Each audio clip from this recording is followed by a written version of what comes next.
Least count बहुत लोगों को समझ में नहीं आता है। सो ये है आपका मेन स्केल। ये जो बड़ी वाली स्केल है इसको बोलते हैं मेन स्केल, और ये जो छोटी वाली स्केल है इसको हम क्या बोलते हैं, वर्नियर स्केल। ठीक है, तो ये होता है वर्नियर स्केल और ये हमारा क्या होता है, मेन स्केल। ठीक है, और ये सेम ऊपर भी होता है। यहाँ पे आप देख सकते हैं, यहाँ पे भी 2 स्केल लगे होते हैं। ये जो आप बड़ी वाली लाइनें देख रहे हैं, ये वाली जो आप लाइन देख रहे हैं, ये वाली, तो ये होती है main scale.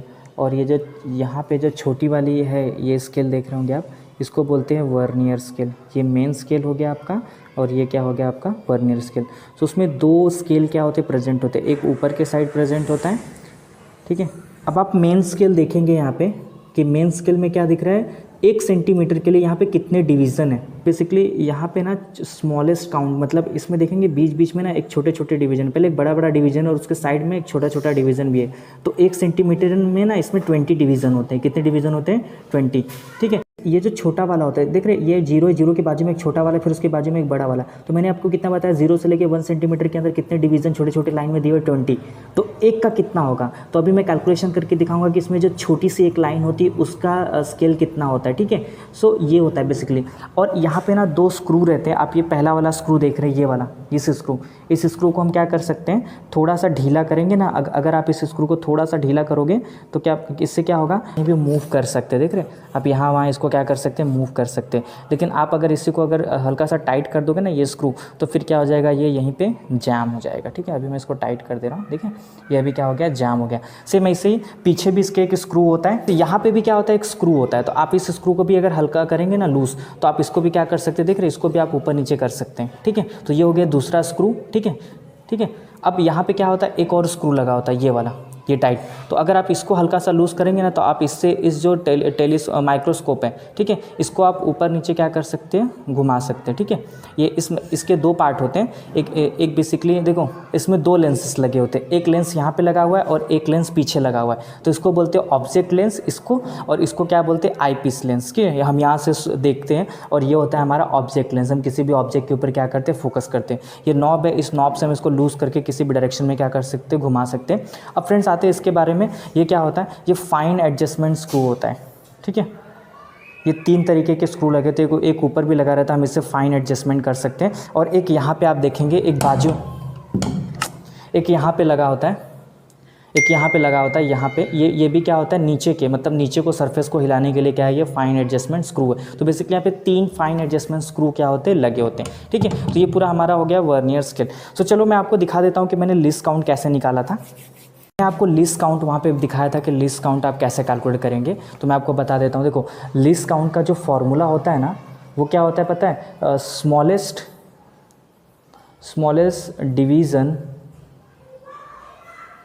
Division on main scale divided by total division on vernier scale.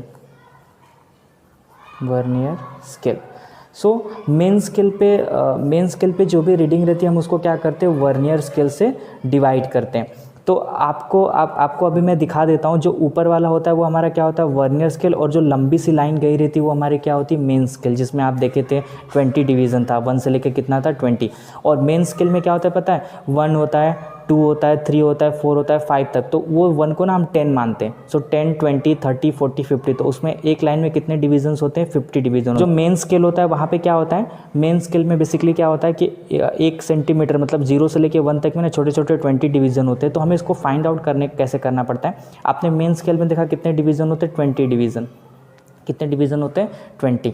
तो फिर एक जो छोटी वाली लाइन होती है उसमें उसकी वैल्यू कितनी होगी, एक जो छोटी वाली लाइन होती है उसकी कितनी वैल्यू होगी, आपने देखा ना उसमें छोटी छोटी लाइनें थी, तो उसकी वैल्यू कितनी होगी। तो आपको क्या करना रहेगा, 1 डिवाइडेड बाय 20 करना रहेगा। तो अगर आप 1 डिवाइडेड बाय 20 करेंगे तो आपको मिल जाएगा 0.05 सेंटीमीटर। ठीक है, तो अब आपको लिस्ट काउंट निकालना है। तो लिस्ट काउंट का फॉर्मूला क्या बताया, smallest division of the main scale divided by total division of the vernier scale. तो मेन स्केल पे आपकी कितनी रीडिंग आई, 0.05, और आपका जो मेन स्केल पे और वर्नियर स्केल पे कितनी रीडिंग्स होती है, 50। टोटल कितना काउंट होता है उसमें, 50 होता है। तो अगर आप इसको डिवाइड करेंगे तो आपको मिल जाएगा 0.001 सेंटीमीटर। ठीक है, तो यही होता है लिस्ट काउंट। यही क्या होता है हमारा लिस्ट काउंट। ये मैंने फ्रेंड्स आपको दिखेगा, अगर दिख नहीं रहा तो smallest division on main scale divided by total division on vernier scale लिखा है, ठीक है। तो ये होता है हमारा लिस्ट काउंट। ये क्या होता है हमारा लिस्ट काउंट, जो कि आता है 0.001 सेंटीमीटर। तो फ्रेंड्स यहाँ पे देख सकते हैं आप, यहाँ पे देख सकते हैं मैंने आपको बताया कि मेन स्केल पे सॉरी वर्नियर स्केल पे जो रीडिंग होती है वो 50 होती है। देखो ये वर्नियर स्केल है, तो देख रहे हैं ये 1, ये कितना है 1, ये है 2, ये सॉरी ये 0 है, ये 1 है, ये 2 है, ये 3 है, ये 4 है, ये 5 है। तो बेसिकली 50 डिवीजन होता है। और यहाँ पे भी आप देख सकते हैं ये आपका वर्नियर स्केल होता है। ये 0, ये 10, ये 20, ये 30, ये 40, ये 50, क्योंकि इसमें जो 0 के बाद जो एक होता है ना वो 1 का होता है। 2, 3, 4 तो ऐसे 10 हो जाएगा, 20, 30, 40, ठीक है। तो वही मैंने 50 से वहाँ से डिवाइड किया था। अभी हमें क्या करना है, अभी हमें बेसिकली कुछ मेजरमेंट है वो फॉलो करने हैं। सो मैं आपको बता देता हूँ। पहला जो हमें measurement of radius of bore measure करना है। तो आप देख रहे हैं ये कैपिलरी है और इसमें जो आपको स्मॉलेस्ट जो इसमें छोटा सा छेद दिख रहा होगा, ठीक है, हल्का सा इसमें एक गैप दिख रहा होगा, इसी को हम बोर बोलते हैं। क्या बोलते हैं इसको को बोर। और इस छोटे वाले छेद का ना हमें रेडियस डिटरमाइन करना है। तो आप इसको स्केल से मेजर आउट कर पाओगे कि नहीं कर पाओगे, इसमें जो छेद दिख रहा होगा आपको। लेकिन हम माइक्रोस्कोप की हेल्प से क्या कर सकते हैं, ट्रेवलिंग माइक्रोस्कोप की हेल्प से हम इसका जो रेडियस है ना इसके अंदर का वो मेजर कर सकते हैं। तो इसी के अंदर का हम लोग measurement of radius of bore measurement करेंगे। सो देखेंगे कैसे करना है हमें, ठीक है। सो चलो मैं क्या करता हूँ, स्टार्ट करता हूँ। जो रेडियस आपको दिख रहा है ना, तो आपके ना टेलीस्कोप में माइक्रोस्कोप में एक ना क्रॉस वायर दिखता है। तो उस क्रॉस वायर को ना इसी के ऊपर हमें फिक्स करना होता है, ठीक है। आप मेरे बाजू में वो इमेज देख रहे होंगे। अब उसमें क्या होगा कि आपको क्या करना रहता है कि एक राउंड सर्कल जैसा रहता है, अंदर वाला राउंड सर्कल। तो उसमें क्या करना रहता है कि आपको एक बार क्रॉस वायर ये साइड रख के मेज़र करना रहता है और एक बार ये साइड रख के मेज़र करना होता है। दूसरी जगह आपको एक बार ऊपर रख के मेज़र करना होता है क्रॉस वायर और एक बार नीचे रख के मेज़र करना होता है। तो मैं आपको अगर ये नहीं पता चल रहा है तो और ये अच्छे से बताने की कोशिश करता हूँ। जब आप उसमें माइक्रोस्कोप में देखोगे ना तो आपको ना एक क्रॉस वायर आपके माइक्रोस्कोप में दिखाई देगा, ठीक है। यहाँ पे क्रॉस वायर आपको दिखाई देगा ट्रेवलिंग माइक्रोस्कोप में। अब आपका जो ये कैपिलरी है, तो कैपिलरी में स्मॉल सा एक होल दिया हुआ है। तो आपको उस होल का रेडियस मेज़र करना है। तो आपको कैसे मेज़र करोगे, देखो आपको ना ये आपका होल है, तो आपका क्या रहेगा, एक बार ना क्रॉस वायर बिल्कुल इसको एक साइड टच करना है यहाँ पे, ठीक है। ये आपका क्रॉस वायर है। और दूसरी बार आपको क्या करना है, फाइन एडजस्टमेंट स्क्रू की हेल्प से भी मैं बताऊँगा आपको। एक बार इसको ना ये साइड लेके जाना है, ठीक है। ये साइड देख रहे हो, एक बार ये होल्स कहाँ है, ये साइड है, और एक बार ये होल्स कहाँ है, ये साइड है। वैसे ही आपको पैरेलल के लिए भी करना है, परपेंडिकुलर के लिए भी करना है। मतलब आपको एक बार क्रॉस वायर को ऊपर लेके जाना है, ठीक है, ठीक है, दिख रहा है। और आपको एक बार क्रॉस वायर को नीचे लेके जाना है। ये आपका क्रॉस वायर है, ये आपका क्या है क्रॉस वायर, और ये आपका क्या है वो होल है, ठीक है। सो ऐसे ही करना है। तो आपको एक बार साइड से निकालना है दोनों साइड का, और एक बार ऊपर और नीचे का निकालना है, और वही आपकी रीडिंग्स क्या करनी है, लिखनी है। तो मैं आपको दिखाता हूँ ये कैसे करना है, लेकिन आपको समझ में आ रहेगा कि आपको कैसे रीडिंग लेनी है, ठीक है। सो यहाँ पे क्योंकि आपको दिख रहा है रीडिंग अलॉन्ग द डायमीटर, और दूसरी जगह क्या दिखा रहा है, reading along the perpendicular to diameter. One side of the bore x axis. तो मान लो अगर आप ये एक साइड ले रहे हो तो इसको एक्स मानोगे, अब ये दूसरे साइड लोगे तो इसको क्या मानोगे, वाई। तो other side of the bore इसको क्या बोलोगे, वाई एक्सेस वाला लिखोगे। फिर इसे परपेंडिकुलर का भी आप करोगे, ऊपर वाला एक्स लोगे और नीचे वाला जो निकालोगे उसको क्या लोगे, वाई लोगे। ये जो बोर्स दिख रहा है इसके अंदर का भी हम क्या करेंगे, कितना डायमीटर इसका वो मेजर आउट करेंगे। ये है मेरा कैपिलरी, और ये कैपिलरी में ना एक बोर होता है और इसी का हमें ना रेडियस फाइंड आउट करना है। तो आपको एक बार ये साइड का फाइंड आउट करना है क्रॉस मार्क, और एक बार ये साइड का फाइंड आउट करना है। उसके बाद आपको एक बार ऊपर इसको करके, मतलब यहाँ से आप इसको ऊपर कर सकते हैं, ये फाइन एडजस्टमेंट स्क्रू की हेल्प से ये हल्का हल्का ऊपर आएगा, और इससे क्या कर सकते हैं, हल्का हल्का नीचे भी कर सकते हैं। तो इसको लगभग आप इसका जो बोर होता है इसका आपको रेडियस डिटरमाइन करना है 4 जगह से, एक इधर से, एक इधर से, एक ऊपर से और एक नीचे से। सो अब मैं क्या करता हूँ फ्रेंड्स, इसको बिल्कुल इसके परपेंडिकुलर सेट करूंगा और यहाँ से ना इसको मेजर करूंगा। क्या करूंगा, इसको बिल्कुल परपेंडिकुलर इस लेंस के जो ऑब्जेक्टिव लेंस है इसके यहाँ पे रखूंगा, और इसको क्या करूंगा, बहुत ही अच्छे से मेजर करूंगा, ठीक है। तो मैं यहाँ पे इसको देखूंगा और जो भी हमें इसका रेडियस दिखेगा, ठीक है, मैं इसको एक बार सेट कर लेता हूँ। मैं आपको कैमरा ला के यहाँ पे दिखाने की कोशिश करता हूँ कि इसका जो बोर्स है, जो छोटा सा होल इसमें दिख रहा है, कैसे आपको क्रॉस मार्क पे एडजस्ट करना है। ये दिख रहा है फ्रेंड्स, बिल्कुल आपको एक साइड आप रखोगे, दिख रहे हैं, अब तो आपको दिख रहा होगा, एक साइड रखेंगे तो आपका एक्स एक्सेस हो जाएगा। और अब उसको फाइन एडजस्टमेंट स्क्रू की हेल्प से मैं उसको क्या करूंगा, दूसरे डायरेक्शन में मूव करूंगा तो मेरा क्या हो जाएगा, वाई। आप देख रहे हैं, मैं मूव करूंगा तो मेरा क्या हो जाएगा, वाई। आप देख रहे हैं ये मूव हो रहा है। ये ज़ीरो देख रहे होंगे, ये ज़ीरो जो है वो उसका जो स्केल है ना, ये बेसिकली जहाँ पे टच करता है वही आपके मेन स्केल की रीडिंग रहेगी। तो ये ज़ीरो का ये लाइन देख रहे हैं, ये यहाँ पे टच कर रहा है 3.5 के हल्का सा ऊपर, तो इसकी जो मेरी रीडिंग आ जाएगी वो कितना आ जाएगा 3.5, ठीक है, क्योंकि 3.5 है। और जो छोटी वाली होती है वो कितने की होती है आपको पता है, मैंने बताया था 0.05 की होती है, ठीक है। तो 3.505 हो जाएगा पहली जो आपकी रीडिंग आएगी, जो मैंने एक साइड आपको एक्स एक्सिस के इधर निकाल के दिखाया। अब आपको देखेंगे वर्नियर स्केल कैसे टच कर देखना रहता है, तो आपको यहाँ पे देखना रहता है कि वर्नियर स्केल पे कौन सी ऐसी रीडिंग है जो यहाँ पे कोइंसाइड कर रही है, ठीक है। तो मैं यहाँ पे चेक कर लेता हूँ। आपकी जो 30 दिख रही है, 30 वाली ये दिख रही है, ये आपको यहाँ पे पूरा कोइंसिडेंट कर रहा है। सो आपको इमेज में मेरे सामने खुला हुआ दिख रहा होगा, आपको बिल्कुल ऐसे कोइंसिडेंट करता हुआ दिखना चाहिए, ठीक है। आप मेरे इमेज में भी देख सकते हैं, जो आप मेरे बाजू में इमेज खुला हुआ है, तो ये आप ये 3 को देख रहे हो, 33 को देख रहे हो, ये बिल्कुल ये इस लाइन को कोइंसिडेंट कर रहा है। तो ये कौन सा है, 30 वाला आपका क्या है, वर्नियर स्केल की रीडिंग है। तो आपको बस इसको कैलकुलेशन करना है, तो मैं आपको दिखाता हूँ इसको कैसे कैलकुलेशन करते हैं। फ्रेंड्स, आपने पहली रीडिंग देखी होगी जब मैंने वहाँ से निकाली थी, तो वो मेरा आया था बिल्कुल 3 बिल्कुल कितना आया था 3.505 आया था, ठीक है। अब इसको आपको वन साइड तो आपको बोर की रीडिंग मिल गई है, लेकिन आपको ना इसको ऐसे नहीं लिखना होता। देखो आपको इसको कैसे लिखना, आपको मेन स्केल की भी रीडिंग मिली, वर्नियर स्केल की भी रीडिंग मिली थी, तो आपको कैसे करना रहेगा, जैसे 3.505 और आपको वर्नियर स्केल की जो रीडिंग मिली थी उस टाइम कितनी मिली थी, मुझे 30 मिली थी। कितनी मिली थी, 30। अब 30 को क्या करना है आपको, पहले लिस्ट काउंट से ना मल्टीप्लाई करना है। आपका लिस्ट काउंट का वैल्यू कितनी, 0.001, ये आपका क्या है, लिस्ट काउंट, ठीक है। तो आप अगर इसको इससे मल्टीप्लाई करेंगे तो आपको मिल जाएगा 30 इंटू 0.001 0.03, ये मिल जाएगा 0.03। तो आपको क्या करना है, 3.505 को ऐड करना है 0.003, तो आपको मिल जाएगा 3.508। तो यहाँ पे आपको मिल जाएगा 3.508। दूसरी जगह मैंने वाई एक्सिस का निकाला था, तो वाई एक्सिस के लिए मुझे कितना मिला था, मतलब जब मैंने उसको वहाँ पे मूव करके लेके गया था, मैंने वाई एक्सिस के अलॉन्ग जिसको क्या किया, एडजस्ट किया, वहाँ उस साइड ले जाते, तो मुझे कितना मिलता है, ये 5 हो गया, ये 6, ये 7। तो 0 कहाँ पे टच कर रहा है, 2.7 पे। और इसका वर्नियर स्केल की रीडिंग हम देखते कहाँ पे कोइंसिडेंट हो रहा है, तो ये दिख रहा है, ये 25 वाला, ये 4 पे एडजस्ट कर रहा है, तो कितना हो जाएगा 25। तो ये हो जाएगी मेरी वाई एक्सिस के लिए रीडिंग। क्या आ जाएगा अभी जो मेरा Y other side of the Y bores का जो वाई सेंटीमीटर मैंने लिया था वो कितना था मेरा, वो मेरा आया था 2.7, ठीक है। और जो वर्नियर स्केल पे जो मेरी रीडिंग आई थी वो कितनी आई थी, 25। तो आपको 25 को क्या करना है, लिस्ट काउंट से मल्टीप्लाई करना है, दैट इज 0.001। तो अगर आप 25 को लिस्ट काउंट से मल्टीप्लाई करेंगे 25 इंटू 0.001, तो आपको मिल जाएगा 2.7 प्लस 0.025, ठीक है। सो अभी मैं इसको ऐड करूँगा तो मुझे मिल जाएगा 2.725, ठीक है। तो मैं यहाँ पे लिख दूंगा 2.725। अब यहाँ पे क्या है, दूसरी रीडिंग निकालनी रहती है, सेम आपको वैसे ही एडजस्टमेंट करना रहता है। तो मैंने ये इसको एडजस्ट किया हुआ है, तो मुझे यहाँ पे मिला था 3.635 और यहाँ पे मिला था मुझे 2.825, ठीक है। अब आपको क्या निकालना है, डायमीटर। तो डायमीटर निकालने के लिए आपको क्या करना है, x-y। तो आपका ये x है और आपका क्या है, y है। तो आपको इसमें से क्या करना है, इसको माइनस करना है। तो आप ये माइनस कर सकते हैं फ्रेंड्स। तो 3.535 माइनस 2.725 अगर आप माइनस करेंगे तो आपको मिल जाएगा 0.808।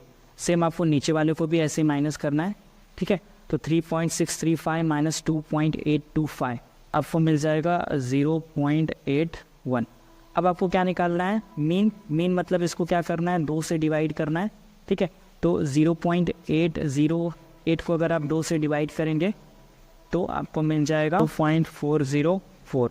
और सेम अगर आप इसको भी 2 से डिवाइड करेंगे 0.81 तो यहाँ पे मिल जाएगा 0.405।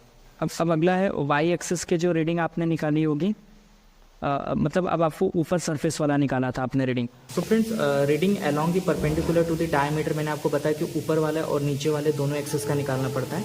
तो मैंने जब वहाँ पे ऊपर वाले का लिया था तो मुझे मिला था 6.1066 और यहाँ पे जब मैंने निकाला था और नीचे साइड वाला का तो मुझे मिला था 6.985, ठीक है। सेम मैंने जब उसको नीचे किया वैल्यू, मतलब कि जब नीचे वाले साइड का मुझे निकालना था वापस से, तो मुझे कितना मिला था 7.2066 और वापस से मैंने जब ऊपर वाले का जब मैंने निकाला तो मुझे मिला वहाँ पे 6.925। अब इसका हमें क्या है निकालना है, डायमीटर। सो डायमीटर करने के लिए आपको क्या करना पड़ता है बेसिकली, डायमीटर कैसे निकालोगे, x-5, तो ये इसको हमें माइनस करना है 0.1216 और इसको फ्रेंड्स आप माइनस करोगे तो आपको मिल जाएगा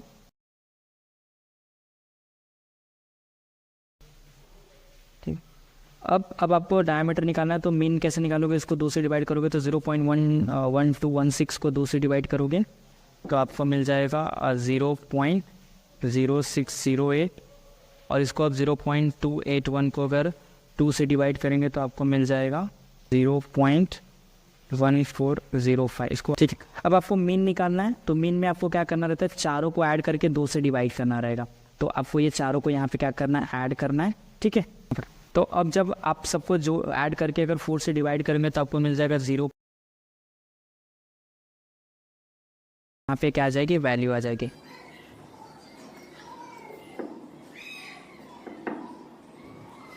ऐसे फिक्स कर लेना है, ठीक है। अब आपको क्या करना है, इसमें लिक्विड फिल करना है। तो मैंने थोड़ा सा कलर वाला लिक्विड लिया ताकि मुझे वो जो मिनिस्कस है वो अच्छे से दिखे, ठीक है। मिनिस्कस आप समझते होंगे क्या होगा, केमिस्ट्री में किए रहेंगे। तो मैं इस लिक्विड को इसमें फिल करता हूँ, ठीक है। कहाँ तक आपको फिल करना है, जब तक कि आपका टिप है ना, इसका सरफेस जो इस लिक्विड को टच ना हो जाए, ठीक है। अब आप देखेंगे कैपिलरी में ना लिक्विड राइज हो गया होगा, देख रहे हैं ये ऊपर की तरफ लिक्विड, आप देखिए ये लिक्विड का जो राइज है ना, ये देख रहे हैं कैपिलरी के अंदर लिक्विड जो देखो ऊपर हल्का सा आ गया है, ठीक है। देख होंगे ये जो टिप है, ये जो लोहे वाला टिप है, ये देख रहे हैं सरफेस को टच कर दिया है, ठीक है। और इस कैपिलरी के अंदर देख रहे हो थोड़ा सा लिक्विड राइज हुआ है ऊपर, ठीक है। सो हमें इसी दोनों का डिफरेंस क्या करना है, मेजर आउट करना है और इसी को कैलकुलेट करना है। सो अभी मैं क्या करूंगा, जो क्रॉस वायर आपने देखा था, इसी को क्या करूंगा, इस जो लिक्विड जो ऊपर राइज हुआ है ना, वो जो लिक्विड ऊपर जो राइज हुआ है, हम उसी को क्या करेंगे, फाइन एडजस्टमेंट थ्रू उस क्रॉस वायर पे लेके जाएंगे। तो अभी हम लोग क्या करने वाले हैं कि reading when the microscope is focus on meniscus. अभी आपको मिनिस्कस मेरे सामने दिख रहा होगा, तो मुझे बिल्कुल वैसे ही फोकस करना है और जो भी रीडिंग आएगी उसको क्या करना है, नोट करना है। मिनिस्कस मतलब आप लोग देख रहे होंगे वहाँ पे एक कर्व जैसा स्ट्रक्चर रहता है और वो क्रॉस मार्क जो रहता है वो उसी पे हमें फोकस करना रहता है। सो मैं स्टार्ट करता हूँ यहाँ पे, इसको पहले एडजस्ट करता हूँ। यहाँ पे मिनिस्कस एडजस्ट कर लिया है, मैं आपको दिखा तो नहीं सकता लेकिन आप इमेज में देख रहे होंगे, आपको बिल्कुल वैसे ही एडजस्ट करना होता है। इसमें ऊपर लोअर मिनिस्कस आपको देखना रहता है जो क्रॉस वायर को क्या करता है, टच करता है, ठीक है। सो अभी मैं आपको इसको रीडिंग बता दूँ, आपको रीडिंग कैसे कैलकुलेट करनी है इसको। फ्रेंड्स आप चालू है, आप देख रहे होंगे यहाँ पे कि ये जो 0 है ये 4 को टच कर रही है, ठीक है। तो आपको जो मेन स्केल की रीडिंग आ जाएगी वो कितनी आ जाएगी, 4। और वर्नियर स्केल की रीडिंग आप देख रहे हैं जो 10 वाला है, ये क्या कर रहा है, 4.5 को क्या कर रहा है, टच कर रहा है।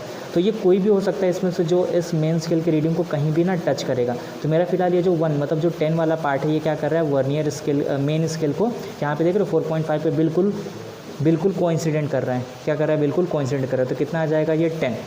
फ्रेंड्स आपने मिनिस्कस निकाल लिया जिसको हम लोग H1 से डिनोट करेंगे यहाँ पे। अब आपका सेकेंड पार्ट है कि tip of the pointer find out करना है। तो आप इमेज में देख रहे होंगे कि पॉइंटर का टिप जो देखो क्रॉस मार्क को बिल्कुल वर्टिकली मतलब उल्टा डायरेक्शन में क्या अटैच है, तो बिल्कुल मुझे वैसे इसको क्या करना है, यहाँ पे टच करना है। तो चलो मैं इसको एडजस्ट करता हूँ, मुझे फाइन एडजस्टमेंट स्क्रू के थ्रू एडजस्ट करना है। फिर टिप को देखते हैं हम कैसे एडजस्ट कर सकते हैं। यहाँ पे एडजस्ट कर दिया, तो चलो मेन स्केल और वर्नियर स्केल की रीडिंग देखते हैं यहाँ पे। अब मैंने आपको measurement of the capillary rise बताया था। यहाँ पे MSR मतलब मेन स्केल रीडिंग जब आपने मिनिस्कस देखा था तो वहाँ पे मुझे मिला था 4.00, ठीक है। अब VSR की रीडिंग मतलब मेन स्केल की वर्नियर स्केल की रीडिंग मुझे यहाँ पे मिली थी 10। तो आपको H1 निकालना है। तो कैसे निकालोगे, आपको 10 से क्या करना है, n दिया है ना ये 10, तो आपको 10 को क्या करना है, लीस्ट काउंट से मल्टीप्लाई करना है। तो आपका लीस्ट काउंट कितना होता है, 0.001 ना। तो अगर आप इसको इससे मल्टीप्लाई करेंगे तो आपको कितना मिल जाएगा, आपको मिल जाएगा 0.01 मिल जाएगा। अभी आपको क्या करना रहेगा, a + n करना है। तो a की वैल्यू आपकी 4 है प्लस n की वैल्यू कितनी है आपकी 0.01। तो आपको कितना मिल जाएगा, ये आपको ऐड करना है। तो आपको मिल जाएगा 4.01, ठीक है। सो ये आपको पहली रीडिंग हो गई। उसके बाद मैंने दूसरी रीडिंग भी निकाली थी, तो मुझे वहाँ पे मिली थी 3.98, ठीक है। सो अगर अब आपको क्या करना, मुझे वहाँ पे VSR मिला था 25 और आपको लीस्ट काउंट पता है कितना होता है, तो आपको 25 को लीस्ट काउंट से मल्टीप्लाई करना है। सो आपको मिल जाएगा 0.25 और 0.025 में 3.98 को ऐड करना था, आपको मिल जाएगा 4.01 0.05। यहाँ पे बेसिकली मेन स्केल की reading tip of the pointer आप इमेज में देख रहे होंगे, वो मैंने फाइंड आउट किया था। तो मुझे कितना मिला था यहाँ पे मुझे मिला था 2.7। ठीक है, कितना मिला था ये 2.7। और VSR की उस टाइम रीडिंग आई थी मेरी 25। और आपको S2 निकालना है। तो कैसे निकालोगे S2? आपको B + N into list count, मतलब N आपकी कितनी 25 है और लिस्ट काउंट कितना है आपका 0.05। 25 इंटू 0.001 करोगे तो आपको मिल जाएगा जितना 0.025। अब इसी में आपको क्या कर देना है, 2.7 को ऐड कर देना है। तो कैसे ऐड करोगे, 2.7 + 0.025, तो आपको मिल जाएगा 2.725। उसके बाद मैंने एक और रीडिंग ली थी, तो मुझे मिली थी यहाँ पे 2.6 मिली थी। और जो वर्नियर स्केल पे जो रीडिंग आई थी वो मेरी कितनी आई थी, 40 आई थी। तो आपको वही करना है, वापस से वर्नियर स्केल की रीडिंग को लीस्ट काउंट से मल्टीप्लाई करना है। तो 40 इंटू 0.001, तो आपको मिल जाएगा 0.04। और उसे 0.04 में आपको क्या करना है, 2.6 से ऐड कर देना, तो आपको मिल जाएगा 2.64। अब आपको H1 = H1 - H2 निकालना है। तो यह आपका H1 है और आपका H2 है, फिर दोनों को माइनस करना है। तो 4 क्या है, देखो 4.01 माइनस 2.725, तो आपको मिल जाएगा यहाँ पे 1.285। ठीक है, दूसरी चीज़ सेम यहाँ पे आपको मिली, आपको कितना मिला था H2 2.64 और ये 4 पॉइंट है, तो 4.005 माइनस 2.64, तो आपको कितना मिल जाएगा 1.365। अब आपको मीन निकालना है कि राइज कितना होता है कैपिलरी, तो आपको क्या करना है, दोनों को ऐड करके ना 2 से डिवाइड कर देना है। ठीक है, दोनों को ऐड करके आपको क्या करना है, 2 से डिवाइड कर देना। तो ये दोनों को ऐड करना है, तो आपको मिल जाएगा 2.865 और इसको क्या करना है, आपको 2 से डिवाइड कर देना है। ठीक है, तो आपको मिल जाएगा 1.325। अब आपको फ्रेंड्स कुछ नहीं करना है, ये आपकी वैल्यू यहाँ पे दिख रही है एच आपको कितना मिला है 1.325 यहाँ से आया है। उसके बाद आर आपको देखो यहाँ पे दिया हुआ है, कितना दिया है 0.2525 इंटू जी की वैल्यू कितनी आ जाएगी 918। अब आपको सबको ऐड करके क्या करना है, 2 से डिवाइड करना है। ठीक है, इसको ऐड करके 2 से डिवाइड करेंगे तो आपको मिल जाएगा 163.9। अब आपको क्या करना है, डायन सेंटीमीटर टू न्यूटन पर मीटर में कन्वर्ट करना है। तो अगर आपको क्या करना है, इसको 10⁻³ से ना मल्टीप्लाई करना पड़ता है। तो 10⁻³ से मल्टीप्लाई करोगे तो आपको मिल जाएगा 0.163। कितना मिल जाएगा आपको 0.163। Smallest division of the main scale कितना होता है 0.05। अब आपने देखा था वहाँ पे total number of division on vernier scale 50 होता है और लिस्ट काउंट हमारा कितना आता है 0.001। अब यहाँ पे आपको रिजल्ट लिखना है कि surface tension of the given liquid डायन में कितना आता है 163 और इसमें न्यूटन पर मीटर में कितना आ जाएगा 10⁻³ से -3 से मल्टीप्लाई करोगे तो 0.163।